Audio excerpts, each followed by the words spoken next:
Buenos días, hermanos, que el Señor les bendiga. Otra vez, un placer de llegar a todos ustedes a través de este medio y seguimos invitándoles a que compartan este canal con sus amigos y con sus conocidos, nos dejen algún comentario, un me gusta o no me gusta está bien, no importa, hay gente que tal vez no aprecia esto. Algunos ponen no me gusta y después lo borran, parece que lo piensan dos veces, pero queremos aprovechar esta oportunidad que tenemos para hacer conocer el Evangelio a las demás personas. Esto es completamente gratuito, no hay lucro a través de este sistema o de este medio de comunicación. Así que gracias por acompañarnos, le mandamos un saludo a todos ustedes de parte de la Iglesia Bautista Castellana, donde quiera que estén. Vamos a abrir las Biblias hoy en el Evangelio según San Mateo. Y voy a leer dos versículos nada más. En realidad voy a trabajar con una porción importante del sermón que tenemos delante nuestro, que es el sermón de Jesús. Y bueno, vamos a mirar los versos 33 y 34 del capítulo 6 que dice: mas buscad primeramente el reino de Dios y su justicia, y todas estas cosas os serán añadidas, cosas que están indicadas en el contexto. Así que no os afanéis por el día de mañana, porque el día de mañana traerá su afán, basta a cada día su propio mal. Padre, gracias como siempre por tu palabra y te imploramos, Padre nuestro, que la bendigas a nuestro corazón y nos ayudes a entender estos misterios revelados y que son para edificación de nuestras vidas. Ayúdanos a tener confianza en ti. Te lo pedimos, Señor, en el nombre de Cristo Jesús. Amén. La necesidad del hombre, ya casi estamos llegando al fin de toda esta serie, y hoy voy a hablar de la necesidad de confiar en Dios. La necesidad de confiar en Dios, que en definitiva, a ver, si tuviésemos nosotros que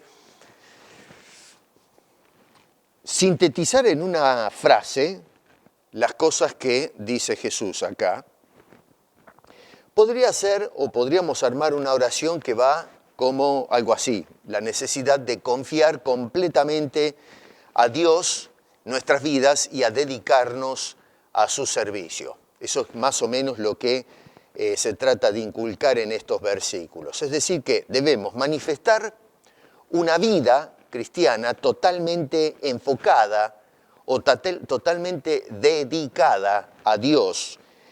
Una mente doble que cavila entre las cosas materiales, por ejemplo, y las cosas del cielo. La verdad es que no sirve para nada en cuanto a las cosas del cielo. Santiago, por ejemplo, cuando escribía su carta pastoral, en el capítulo 1, en el mismo argumento de inicio, en el versículo 8 dice que el hombre de doble ánimo es inconstante en todos sus caminos.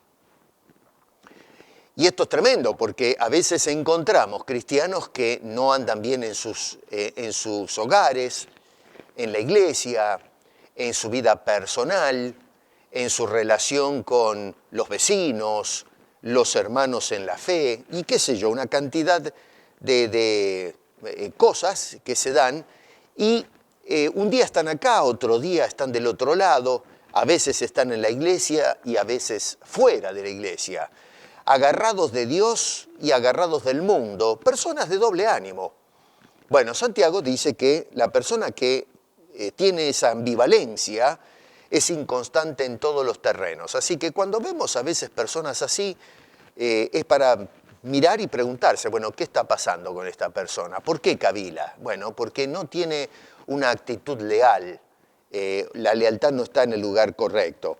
Así que estas palabras que tenemos acá en Mateo son parte de lo que conocemos como el Sermón del Monte, que va desde el capítulo 5 al capítulo 7, y esta sección del sermón, yo no leo todo el sermón porque nos llevaría bastante tiempo leernos todos los capítulos, ustedes léanlo después, pero esta sección prácticamente, me refiero a la sección del sermón, arranca del capítulo 6. Nos vamos ahí al versículo 1, por ejemplo, y Jesucristo nos hace una advertencia. Jesús nos va a decir allí, guardaos de hacer vuestra justicia delante de los hombres. Jesús acá nos dice a la gente que le estaba predicando, ojito con esto, tengan mucho cuidado, guárdense de hacer la justicia de ustedes delante de los hombres. Eso de querer mostrarle a las personas cuán justos somos. Y es interesante porque Jesús va a culminar llamándonos en el versículo 33 de este capítulo, es decir, el cierre de toda esta sección, diciendo que busquemos primeramente el reino de Dios y su justicia. Así que notamos que empieza la sección diciendo, ojo con hacer justicia, vuestra justicia delante de los hombres. En lugar de eso, lo que tenemos que hacer es buscar la justicia de Dios, que es como cierra la sección. Así que, guardaos de hacer vuestra justicia delante de los hombres para ser visto de ellos.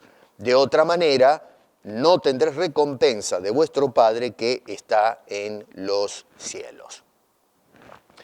Básicamente, acá lo que hace Jesús es hacer un llamado a servir. Es decir, a hacer todo lo que hacemos en la vida cristiana, no para ser aprobados por la sociedad o la opinión pública, sino aprobados por Dios, a quien nosotros debemos servir si realmente somos seguidores del Señor Jesucristo, si somos creyentes, en este caso, si son personas consagradas o no a Dios verdaderamente. Y no como hacían los hipócritas en Israel, y como muchas veces hacen hoy los hipócritas, que pretendían servir a Dios.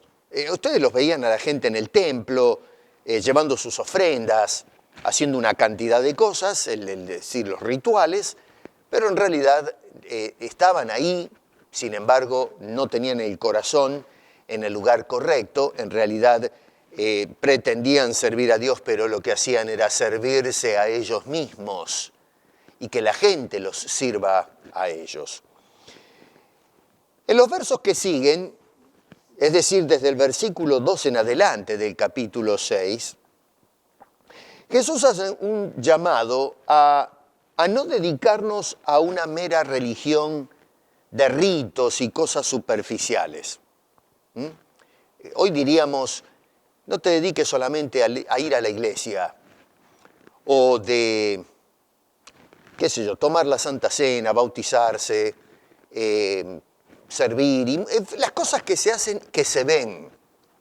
El Señor Jesucristo dice, ojo con esto, no te dediques a una religión en lo externo, en lo superficial, que no se dediquen a hacer propaganda, en un sentido, de sus vidas o sus hechos para poder traer la atención de la gente hacia ellos mismos. Qué consagrado que sos, qué dedicado, qué buen servicio, sino que pongamos toda nuestra atención en exaltar y glorificar a Dios. Nosotros, por ejemplo, notamos acá, esto voy a leer algunos versículos, pero dice, cuando des ofrendas, básicamente, esto lo estoy parafraseando, pero el Señor dice, cuando des ofrendas, no hagas propaganda. Versículo 2.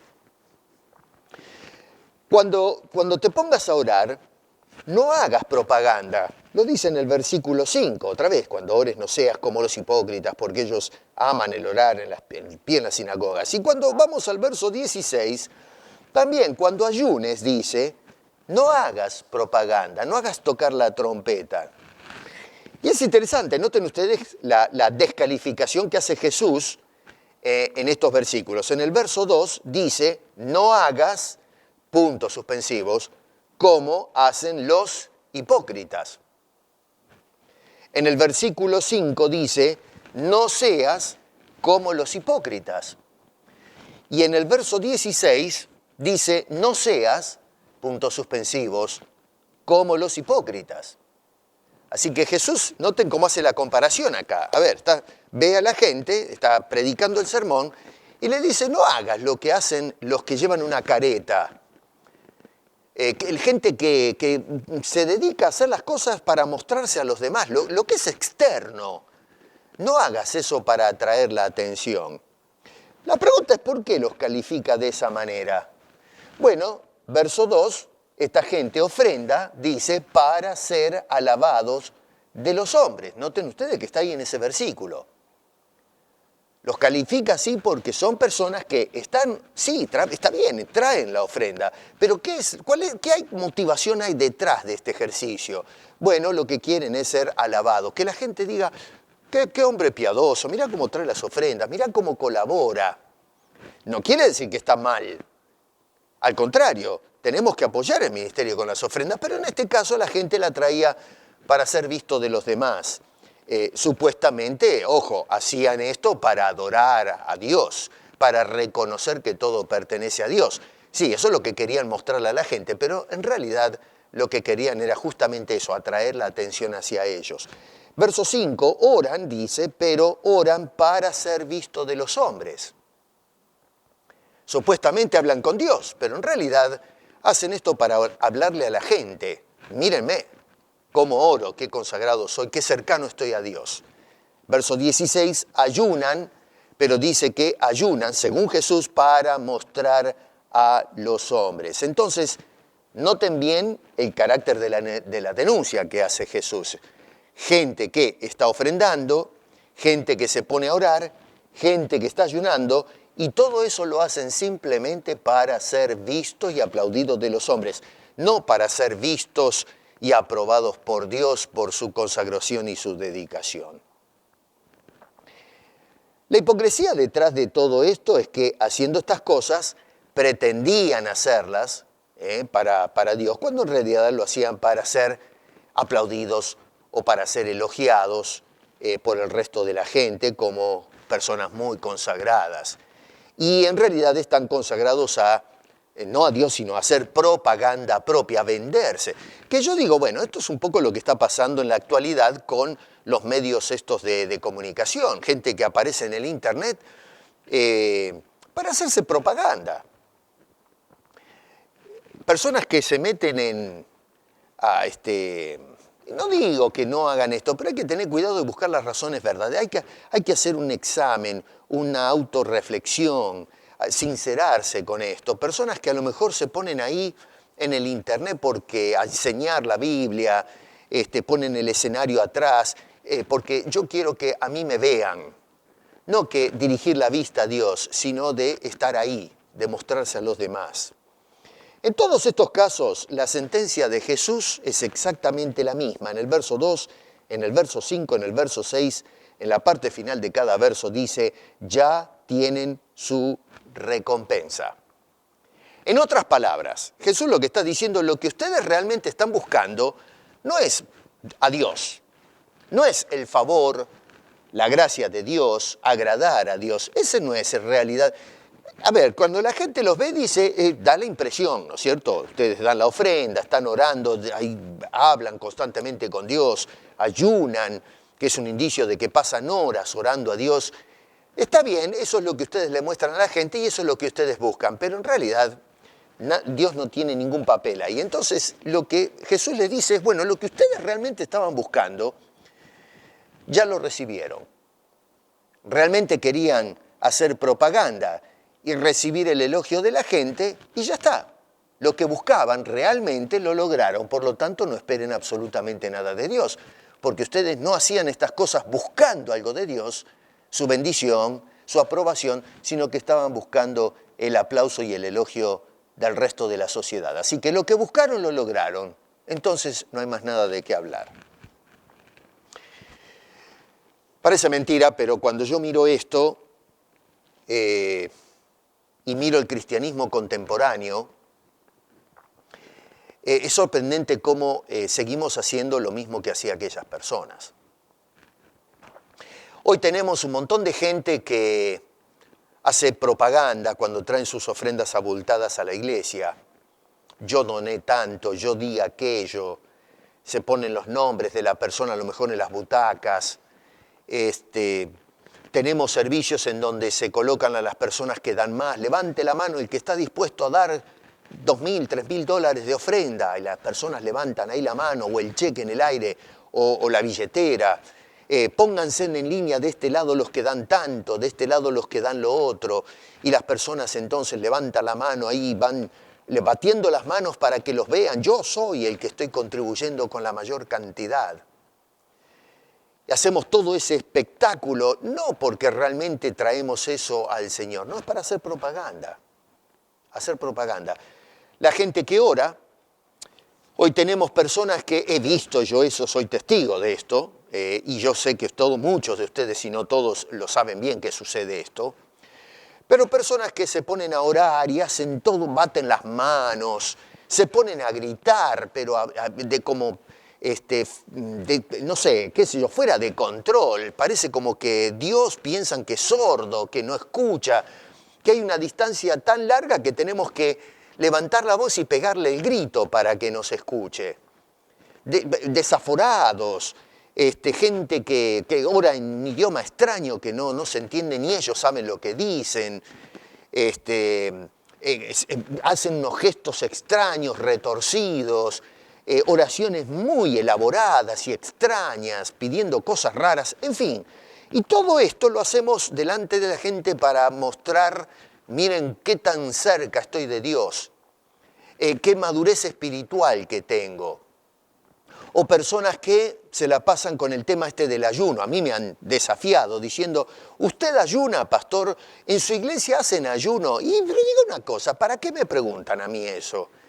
Me preguntan para comparar a ver si yo hago ayuno y quiero ver si usted hace ayuno. Si usted no hace ayuno, entonces yo estoy más cerca de Dios o soy más consagrado que usted. Ese tipo de fanfarronería espiritual, de propaganda, que, en fin, buscamos para que la gente nos elogie. Bueno, esto es un mal que no lo encontramos solamente en los días de la generación de discípulos en la tierra y luego los apóstoles. No, esto es un mal en el hombre que todavía sigue vigente y está metido dentro de nuestras iglesias. Esto es una realidad que no podemos negar.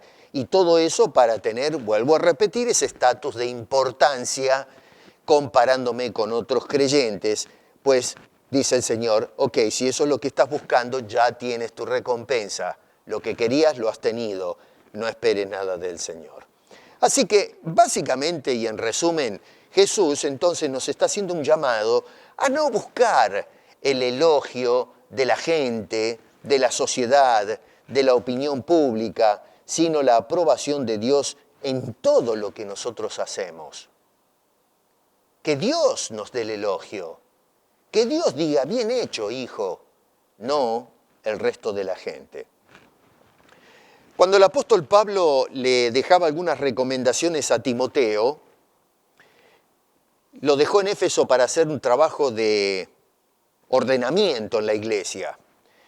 Éfeso estaba siendo vapuleada en un sentido por maestros que estaban metiendo cualquier cosa en la cabeza del pueblo de Cristo. Y Pablo, claro, le encargó a este hombre la responsabilidad no solamente de enseñar y enseñar bien, pero de poder influenciar en una forma favorable y desde una plataforma doctrinal correcta a la congregación, que es no la congregación de Pablo o de Timoteo, sino de Cristo. Había hombres que se metieron en la iglesia a ponerle tropiezo al trabajo de Pablo y de Timoteo. Digo Pablo porque él es el que plantó la iglesia y Timoteo es el que lo dejó después como pastor para arreglar las cosas ahí. Y bueno, estos hombres buscaban la aprobación de la congregación para robarle la congregación a Timoteo. Esto obviamente le creó una gran preocupación y una carga tremenda a Timoteo. Y me llama la atención porque Pablo le dice, procura presentarte aprobado delante de Dios. Traza bien la palabra de verdad. Procura, le dice Pablo a Timoteo, procura presentarte a Dios, no presentarte a los hombres aprobado.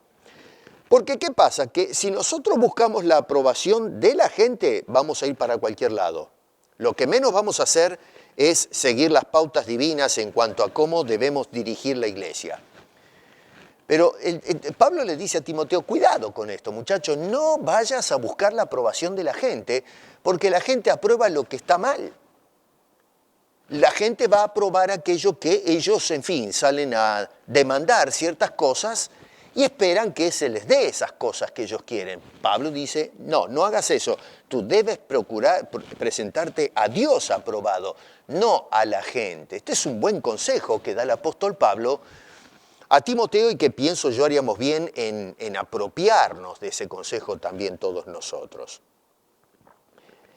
En definitiva, no hace falta que la gente nos vea hacer las cosas que hacemos para servir a Dios. Lo que nosotros necesitamos es que Dios nos vea hacer todo con un corazón sincero, no la hipocresía, un corazón centrado en Dios. Abraham Maslow proponía, que este fue la idea que abrió toda esta serie, fue este psiquiatra que propuso un sistema o una jerarquía de necesidades, diciendo que las necesidades más fundamentales que toda persona debe procurar adquirir, primero que todo, son las básicas, como ser comer, qué vamos a beber, qué vamos a vestir, en fin, y luego todo lo demás encima de la pirámide de Maslow. Bueno, ¿Jesucristo qué hace acá? Jesucristo le da vuelta a la pirámide de Maslow y dice, busca primero que todo no lo que vas a comer, lo que vas a vestir, lo que vas a beber. No, tú debes buscar primero que todo el reino de Dios y su justicia. Así que tenemos por un lado a Maslow, por el otro lado a Jesucristo, y los dos están en las antípodas de la idea en cuanto al tema de la necesidad primaria del hombre. Jesús nos está poniendo las cosas claras. En un ambiente en que la gente, otra vez, estaba más en lo superficial, no miraba las cosas como corresponde. Jesús dice, saquémonos toda la hipocresía, dejémonos de hacer propaganda y dediquémonos completamente al Señor. Así que, en definitiva, Jesús acá nos llama a no buscar los elogios de la gente, sino de Dios, la aprobación de un Dios que nos está mirando. Bueno, fenómeno. Cuando yo estaba pensando, ¿qué irá a pasar cuando pase la pandemia? Estaba escuchando a un periodista de la BBC y este señor estaba haciendo una comparación de la década del 20, del siglo XX, 1920, que fue una época de gran explosión de prosperidad en Estados Unidos de Norteamérica. El mundo había salido de la Primera Guerra Mundial, el mundo, especialmente Europa y Norteamérica, que había participado también en la guerra, había pasado momentos muy difíciles, pero resulta que, claro, toda la producción de armas y préstamos, asistencia económica a los países que estaban en guerra y una serie de cosas pusieron a los Estados Unidos en una posición de ventaja económicamente. Y en la década del 20, después de la guerra, Estados Unidos floreció a una velocidad vertiginosa. El poder adquisitivo de la gente, la economía nacional, creció en una forma explosiva. Fue casi una década de gran prosperidad. Los sueldos subieron, la gente común, a hacer inversiones en la bolsa de comercio, y con todo eso vino el libertinaje. Se le llaman los años locos, por cierto, debido a el tema de salir, divertirse, las mujeres cambiaron todo su moda, su decoro, lo perdieron, fue una cosa tremenda. Fue la época de la ley seca, se prohibió el consumo de alcohol, fue toda una situación, ahí estalla el contrabando y la producción ilegal de alcohol, en fin, todo un tema. Hasta que para el 29 estalla la gran crisis, creo que fue en octubre o en noviembre, un jueves, el jueves negro, y la bolsa de comercio se viene abajo y entramos en la Gran Depresión. Este señor hace una comparación de qué va a suceder cuando salgamos de esta pandemia. Y él trataba de hacer una especie de comparación entre lo que pasó en la década del 20, después de aquel flagelo que fue la Primera Guerra Mundial, y cómo respondió la sociedad, y tratar de trasladar la situación, o sea, estudiando ese caso y ver qué va a pasar ahora. Yo pienso que después de un año de haber estado en el claustro, con una enorme necesidad de socializar, cuando se levanten las cortinas y salgamos otra vez a la calle, la gente va a salir a consumir, vamos a salir a hacer compras, vamos a empezar a salir otra vez de vacaciones. Los que tengan más irán más lejos, los que tengan menos irán más cerca, pero todos van a agarrar los autos o el caballo, lo que sea, pero vamos a salir a respirar, a estirar las piernas. Vamos a salir a gastar plata. Eso tal vez ayuda un poco a la economía, las deudas que hemos adquirido. Vamos a ver, yo no soy experto en este asunto, pero lo que más me preocupa es que vamos a salir a socializar. Es decir, habiendo estado privado de ver a la gente y reunirme con ellos, ahora vamos a salir, vamos a querer vernos con personas. El problema no está en socializar, sino que usualmente cuando la gente se suelta y empieza a socializar, movidos por la desesperación de que estar con alguien, empieza el libertinaje que se dio, por ejemplo, en la década del 20. Ojo, libertad no es libertinaje, es distinto. Y creo que lo que va a suceder es que vamos a ver un libertinaje desenfrenado, la gente por socializar van a caer en pecados y vamos a hacer un desastre con esto. Entonces la pandemia, en lugar de enseñarnos lecciones que nos pongan a pensar la enorme necesidad que tenemos de buscar a Dios y ser aprobados por Dios, más bien vamos a movernos hacia el ser aprobados por la sociedad y meternos a consumir, a buscar las cosas materiales. Porque claro, se nos privó un año entero de esas cosas y ahora cuando se abran las compuertas vamos a salir enloquecidos al mundo. Digo yo una cosa, ¿y los cristianos? ¿Cómo vamos a responder cuando se levanten las cortinas? Cuando comencemos otra vez a ir a las iglesias, al trabajo y al corre-corre de todos los días. ¿Cuánta gente vamos a ver en la iglesia? Voy a usar un poquito de autoridad acá, pastoral. Si nosotros hoy a través del Zoom nos cuesta agarrar a la gente para que se sienten a escuchar un estudio, ¿qué nos hace pensar que cuando termine todo esto vamos a volver a las iglesias a adorar a Dios? Esto es algo que acá es donde es esta etapa, este año, es el año de purga, es el año en donde hemos sido zarandeados para ver quiénes son los granos y quiénes son el estorbo, las piedras. Es algo que Dios ha permitido para que los cristianos o nos acerquemos a Dios o nos alejemos. Miren, este asunto de que estoy aburrido del Zoom, o estoy aburrido de no ir a la iglesia, o estoy aburrido de escuchar la palabra de Dios de esta manera, bueno, eso está mostrando que hay un problema con tu consagración a Dios. Porque la consagración no se trata de lo externo, no se trata de ir al templo, ir a la iglesia. Hay mucha gente que va a la iglesia, pero no está en la iglesia. El tema es cómo tú te estás acercando a Dios y ser parte de la iglesia, que no es el edificio, sino el cuerpo de Cristo, el cuerpo universal de los redimidos. La verdad, este es un momento crítico. Dios nos ha dado el tiempo para acercarnos más a Dios. Digo otra vez, cuando se levante la pandemia, ¿qué va a suceder? ¿Cómo vamos a comportarnos los cristianos? A partir de los versículos 19 en adelante, Jesús va a hablar de la preocupación o del afán de la gente por las cosas materiales. Ese es el meollo del asunto en este capítulo 6, versos 19 para adelante. Aquellas personas que realmente pertenecen al reino de Dios deberán tener una actitud totalmente distinta a la que van a manifestar los gentiles o la gente que no tiene ninguna relación con las cosas del cielo.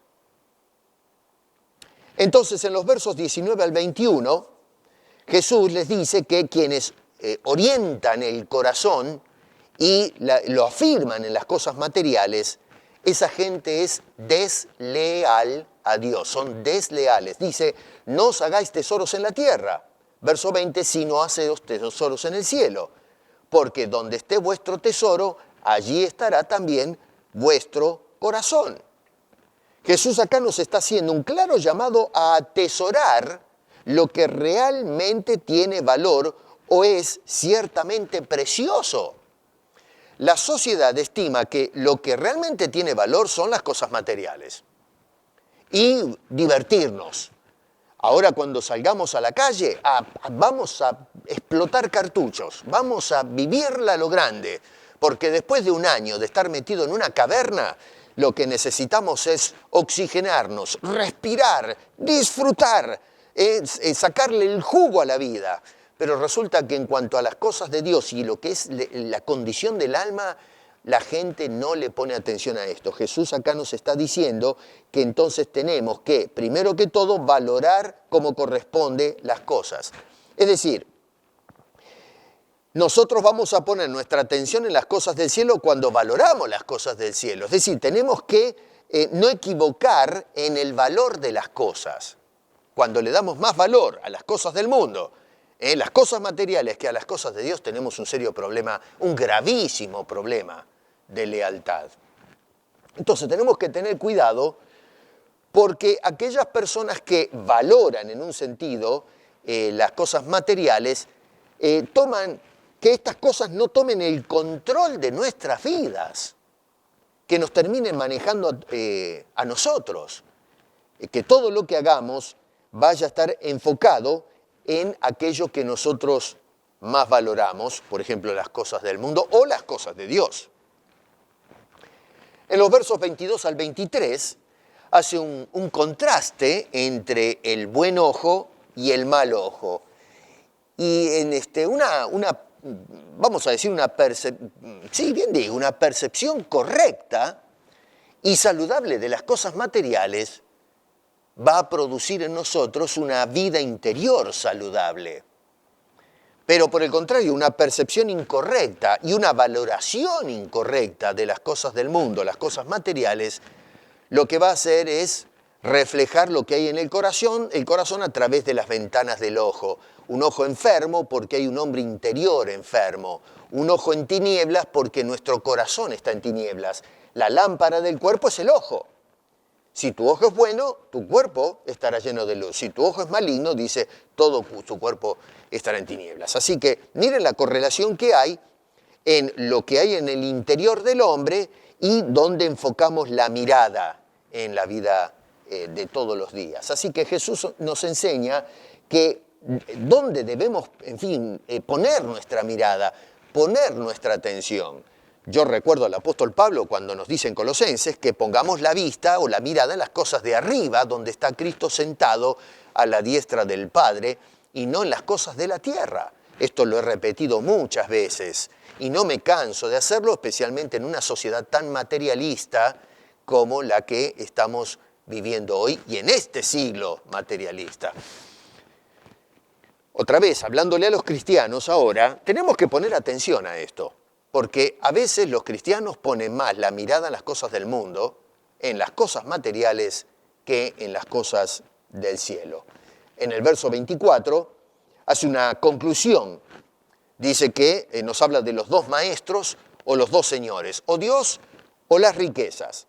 Y el Señor nos dice que, es un asunto acá de a quién le dedicamos nuestra lealtad, a quién servimos nosotros. No podemos servir a dos señores. No podemos servir a las cosas del mundo, las riquezas, es decir, cuando dice la riqueza es la acumulación de las cosas que ofrece la sociedad o el mundo, de hacernos tesoros abrir un cofre donde metemos las cosas que nos dan una falsa seguridad, en lugar de invertir, de buscar primero que todo el reino de Dios y su justicia. Así que fíjense en ustedes cuán celoso es Dios, que demanda la absoluta lealtad. No podemos compartir lealtad con Dios y con las cosas de este mundo. Así que, en definitiva, lo que Jesús nos viene diciendo acá es que donde está enfocado el corazón y donde está enfocada tu vista, hermano querido, determina dónde está puesta tu lealtad. ¿A quién eres leal realmente? Para Dios no hay lealtad compartida. No puedo decir, bueno, el domingo soy de Dios, el resto de la semana el mundo. O decir, un domingo soy de Dios, el otro domingo no soy de Dios. Es más, no podemos decir mitad de la semana de Dios, la otra mitad para el mundo. O decir, bueno, durante el día unas cuantas horas las voy a dedicar a Dios y luego me voy a dedicar a disfrutar el mundo. No. Eso muestra un serio problema, que es lo que quiere abordar Jesús acá.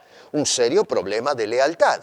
Repito, en el contexto Jesús está hablando de una sociedad religiosa, gente que se dedicaba a ofrecer sacrificios y ofrendas, iban al templo, ni hablar los religiosos de la época, que eran el epítome de la hipocresía. Jesús les daba dura a esta gente, y les está diciendo, ustedes están más preocupados en las cosas externas, las cosas de afuera, algo que es, en fin, para mostrarse, pero realmente el corazón no es leal a Dios.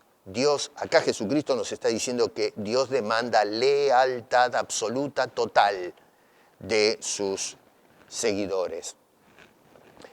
Y bueno, entonces en los versículos 25 al 34, Jesús nos hace un llamado entonces a confiar. Porque, a ver, si no vamos a buscar las cosas materiales, ¿cómo le hago frente a la vida? Bueno, Jesús dice, tengan confianza.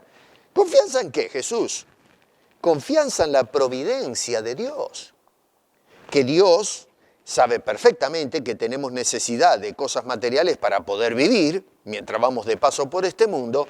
Dice, ustedes tienen que confiar no en las cosas materiales, sino en aquel que puede proveer esas cosas para suplir las necesidades de ustedes. Nos hace un llamado a confiar en la providencia divina y en su gracia, en sus cuidados.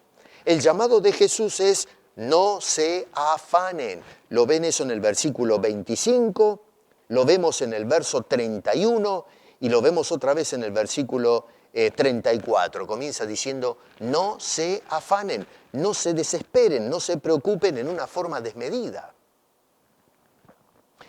Y entonces lo que va a decir, hace este llamado a confiar en Dios, delineando las cosas de esta manera. En primer lugar, nos dice en el versículo 25 que la vida, a fin de cuentas, es más importante que las cosas materiales.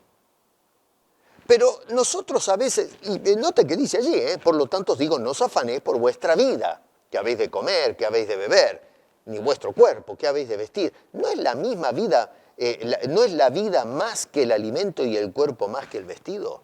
Jesús está haciendo una valoración acá, está diciendo, ¿qué es más importante? Obviamente la vida. De más está decir esto, la vida es más importante. ¿De qué vale que yo tenga comida, tenga ropa, bebo y qué sé yo, y resulta que la vida se me está yendo, estoy perdiendo la vida? La vida es lo importante.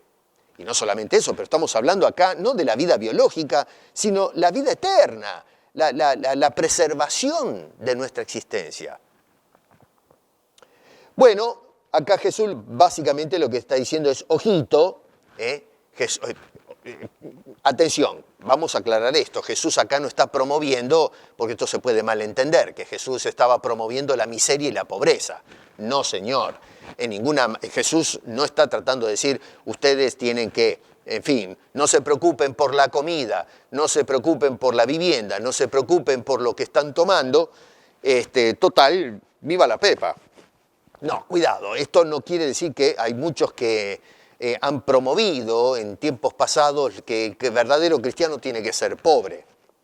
Así como nos vamos al extremo hoy día de que Dicen algunos que los cristianos tienen que ser ricos, este famoso evangelio de la prosperidad, que es totalmente antibíblico. Está el otro extremo que dice, tenemos que morder el polvo. No, Señor, tampoco es eso. Jesús en ningún momento dijo, ustedes si quieren ser mis discípulos tienen que morirse de hambre. No, no, Señor. Jesús no se moría de hambre. Dios le proveyó. Así que atenti con esto. No nos lleva a vivir la vida de miseria, en villas miserias y la ruina social. No, dice que la búsqueda de estas cosas, movidos por la desconfianza en la providencia divina, es lo que está mal.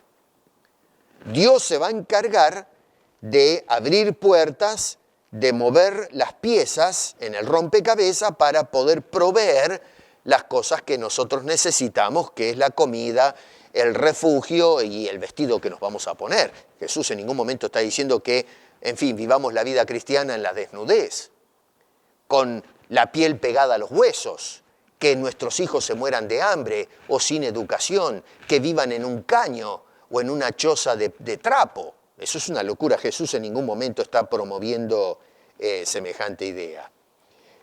Por ejemplo, la gente, es interesante porque comen, ahora hablando de esto de que se va a levantar esto de la pandemia, no sé cuándo, pero ya estamos acercándonos, Dios mediante, a ese momento. La gente sale enloquecida a la calle y ¿qué hace? Come, empieza a comer. Y comen de todo, no se cuidan, no hay ningún tipo de dieta responsable. Hoy, gracias a Dios, tenemos dietólogos que nos dan buenos consejos. No nos dicen que nos muramos de hambre, pare de comer. No, nos están diciendo coma, pero cuidado porque puede, si no se cuida, corre riesgo su salud, puede enfermarse y terminar en una situación seria.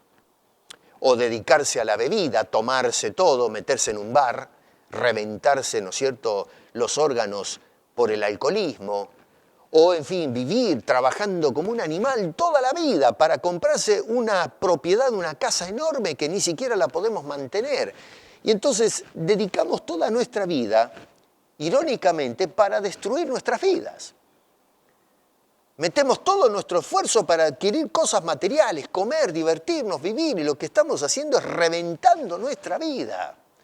Terminamos en terapia intensiva, enfermos con presión, qué sé yo, tirados abajo de un puente por el alcoholismo y las drogas, infectados con enfermedades venéreas por vivir una vida de lujuria en las fiestas. Y no sé, viviendo en un despilfarro total. Estoy viviendo la vida hay que vivirla. Y resulta que hacemos todo esto para reventar la vida. Y lo que es peor todavía, comprometer la vida eterna. No darle lugar a la importancia y la necesidad que tenemos todos de arreglar las cosas con Dios. Jesús dice, no se afanen por estas cosas.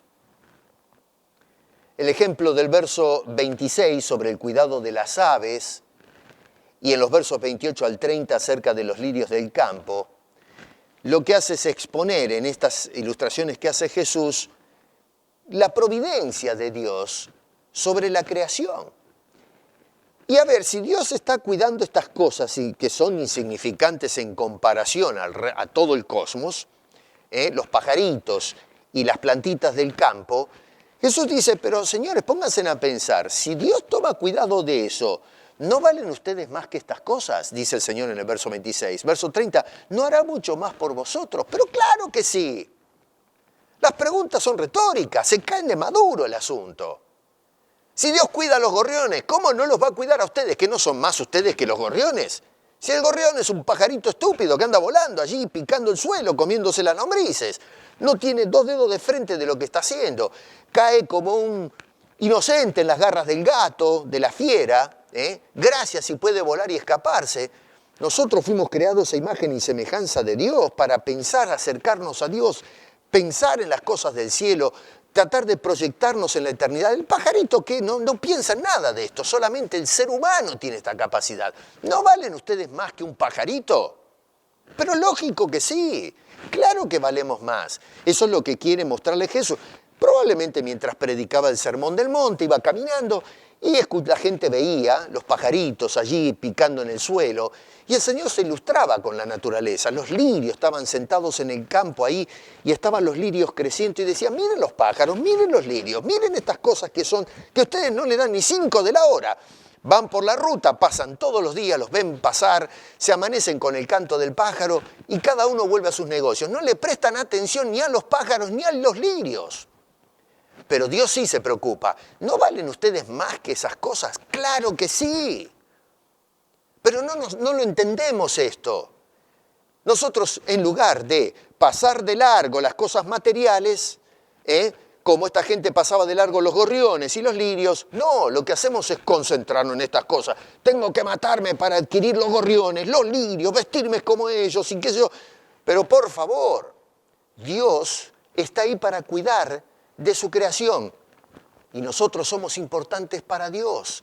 Por eso nos preserva. Dice, ustedes en las manos de Dios son la preocupación suya. Él trata de mantener a su pueblo. La falta de aceptar esto, Jesús dice que es falta de fe. Personas de poca fe, lo vemos ahí en el versículo 30. Hombres de poca fe. No valoramos bien las cosas, valoramos más un gorrión o los lirios que la providencia divina. Qué ridículo, ¿eh? Es un absurdo total esto. Por lo tanto, debido a que Dios nos cuida providencialmente, dice Jesús, no hay ninguna razón entonces para estar afanados por estas cosas. Entonces Jesús nos sugiere, allí en los versos 31 al 33, que no busquemos lo que los que no tienen contacto con Dios buscan, los incrédulos, que están desesperados por buscar las cosas temporales en la vida. Ustedes, dice, busquen las cosas importantes, que es primero y por encima de todo el reino de Dios, que es eterno, que no se consume con la polilla y el orín, que corrompen. No hay nada que pueda comprometer o erosionar ese reino. Es eterno, es para siempre, habla de un reino estable. Y su justicia, porque si nosotros consideramos, como decía en el capítulo 6, verso 1, que practicamos nuestra justicia para ser vista de los hombres, eso no es justicia. Eso es autojustificación de una persona egoísta que trae la atención de la gente hacia uno. Dice, no, eso no es justicia. Busquen la justicia de Dios, que es recta, es transparente, aplomada. Esa es ahí debemos enfocar nuestros esfuerzos. De buscar el elogio de Dios, ser leales a Dios. 4 cosas podemos sacar de esta sección entonces del sermón de Jesús en cuanto a las necesidades del hombre. Porque al fin de cuentas, eso es el tema que estamos tratando de subrayar, la necesidad del hombre. Bueno, número 1, basado en lo que dicen los versos 19 al 21, tenemos acá descrita la necesidad de atesorar en el cielo. De abrir un cofre y guardar lo que es valioso, atesorar en el cielo. Jesús nos llama a invertir en una forma inteligente. En el ámbito de la economía y de las inversiones hay gente que son muy buenos para hacer inversiones. Miran cómo se mueve el mercado, agarran un capital y lo invierten en una forma prudente, ya sea metiéndola, qué sé yo, en acciones, compran partes o pedazos de empresas, accionistas. Otros deciden ir por otra vía más, menos riesgosa. El mundo de los negocios es muy complejo y el tema de las acciones hay acciones que son de alto riesgo, otras no tanto. Y luego tenemos, qué sé yo, uno va al banco y dice, abre una cuenta corriente y ahí mete la plata, ¿no es cierto? Pero en definitiva lo que hacemos es invertir, porque consideramos que el dinero me cuesta ganarlo y quiero sacar la mayor ventaja de ese esfuerzo de que hago del trabajo, de esas inversiones, pensando en el futuro. Y entonces lo que hago es guardar, atesoro ese dinero que me costó y lo invierto en una forma responsable. Bueno, acá Jesús lo que nos está diciendo es que acumulemos lo que es verdaderamente valioso. La necesidad de atesorar en el cielo. O sea que no solamente tenemos que acumular lo que es valioso, sino también que nos llama a pensar en dónde lo vamos a atesorar. Y lo debemos atesorar en el cielo. Nosotros hoy atesoramos todo acá abajo. Invertimos nuestra vida para las cosas de acá abajo. Nos matamos para asentarnos en esta vida, en este momento, en este mundo. Y no hacemos ningún tipo de inversiones para el otro mundo. Gravísimo error. Es una necesidad, nos plantea Jesús, el de atesorar, el de invertir en el cielo. Porque este mundo va a pasar y el cielo permanece. 2, la necesidad de mirar bien las cosas, de valorar como corresponden las cosas. Versos 22 y 23. Es decir, Jesús nos dice, señores, a ver, hagan una evaluación correcta, prudente, balanceada de las cosas de este mundo. Es decir, hacer un juicio correcto de las cosas, tasarlas de una manera acertada. Las cosas materiales, las cosas de este momento del mundo, no se comparan en calidad con las cosas espirituales. Claro, usted le dice esto a la gente, dice, está loco ese tipo, ¿cómo me va a decir a mí que pasarme la gran vida paseando por el mundo en un yate, viviendo la vida loca, que va a ser mejor que leer la Biblia, eso de orar a Dios? Pero eso es aburrido, eso es que estás perdiendo el tiempo, no seas loco. ¿Cómo? A ver, una persona te dice, ¿me acompañas el domingo a la iglesia? Y otro te dice, ¿por qué no me acompañas un paseo al yate por el Atlántico? ¿Y te vas a ir a la iglesia a escuchar a un tipo hablar una hora, que te cante unos cantitos? La gente se va al yate. La gente se va a pasear en un yate. ¿Qué iglesia ni qué 8 cuartos? Bueno, ese yate se le pincha el piso en el medio del Atlántico y empieza a hundirse y, ¿sabes una cosa? Los tiburones dan vuelta alrededor con el cuchillo y el tenedor y el trapo colgado en el cuello y matándose de risa esperando el buffet que está flotando y que vas a ir a parar al estómago de ese animal. Mientras los que están en la iglesia se están preparando para la vida que es verdadera. Nosotros hacemos una evaluación torcida de las cosas. Jesús dice, evalúa bien, sopesa bien las cosas. El hombre gentil no puede hacer esto. El hombre gentil se mata de risa de lo que estoy diciendo, que en definitiva es lo que Jesús nos está diciendo. Se burlan de las palabras de Jesús en este sermón. Bueno, no te burles, porque si Jesús nos estaba diciendo que esto es una necesidad, la de valorar bien las cosas, es porque realmente lo que está diciendo tiene peso. Tomemos nota de eso. Número 3, la necesidad de servir al Señor por encima de todo lo demás. Versículo 24. Es una necesidad ser leales a Dios. Una necesidad imperante servir a Dios y no compartir nuestra lealtad con otras cosas. No hay absolutamente nada que compita con Dios como Señor. Si nosotros tenemos a Dios compartido, estás andando mal. Tienes un serio problema. Y Dios no va a aprobar tu vida de ninguna manera. Tú puedes buscar el elogio de la gente, pero no vas a encontrar el elogio de Dios si tú eres desleal a Dios. Es una necesidad imperante el servir a Dios con todo tu corazón, con toda tu alma, con toda tu mente. Y número 4, la necesidad de buscar lo que es prioridad en la vida. Dice este hombre en el verso 36, Jesucristo dice, 33, dice que debemos buscar el reino por encima de todo. Primeramente, el reino.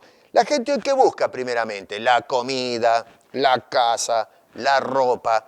Entonces, ¿qué pasa? Compramos, el plato de comida, preparamos la mesa, me compré una flor de casa con una hermosa mesa para sentarnos a comer, tengo un buen plato una buena botella de vino, ponemos música, prendemos una vela, empiezas a comer, te agarra un ataque cardíaco y te caes de trompa arriba de la mesa.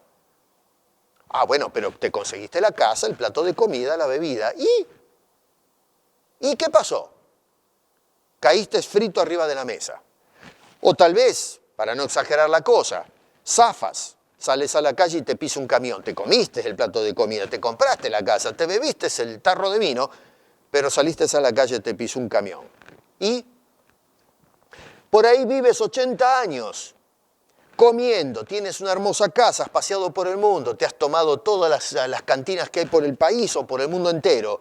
Te agarra el momento de partir de este mundo, se terminó la carrera y te tienes que presentar ahora delante del juez. Y nunca te preocupaste en buscar el reino de Dios, donde pasarás o no pasarás el resto de tu eternidad. Y hagamos caso a lo que dice Jesús. La necesidad de poner nuestras prioridades en orden.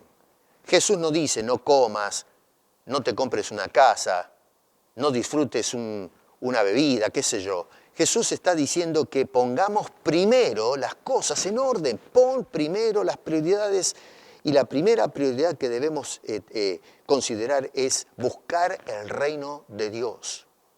Y la única manera de entrar, el otro día hablábamos que Jesús le decía a Nicodemo, si tú quieres entrar y ver el reino de Dios, tienes que nacer de nuevo.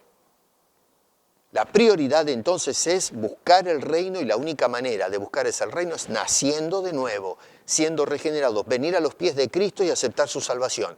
Y número 2, su justicia, no mi justicia. Yo digo, pero el Evangelio es injusto, la gracia de Dios es injusta. Que Dios elija, no elija, predestine, no predestine, es injusto. Esto es injusto, aquello es injusto. Que Dios castiga al pecador es injusto. Que diga que esto es pecado y esto no es pecado es injusto. Y yo me pongo en la postura de ser juez. Tengo la autoridad moral para juzgar a Dios. ¿Y con qué criterio tenemos autoridad moral para juzgar cómo juzga Dios? No, Jesús dice, déjate de pavadas con eso y busca la justicia de Dios. Y esa justicia de Dios condena, juzga el pecado nuestro en Jesucristo y por lo tanto ahora me justifica o me declara justo, no porque soy justo, sino en la justicia del Hijo de Dios que fue a parar a la cruz por mis pecados, el justo por los injustos, para que Dios pueda ahora darte o aplicar su justicia y permitirte una vida que sea eterna, una vida de placeres espirituales que hoy tal vez no los entendemos a cabalidad, pero que un día, cuando entremos y veamos toda esa gloria delante de nosotros, diremos, ajá, valió la pena este asunto. Hermanos queridos, tenemos la necesidad imperante, entonces, de confiar en la providencia divina.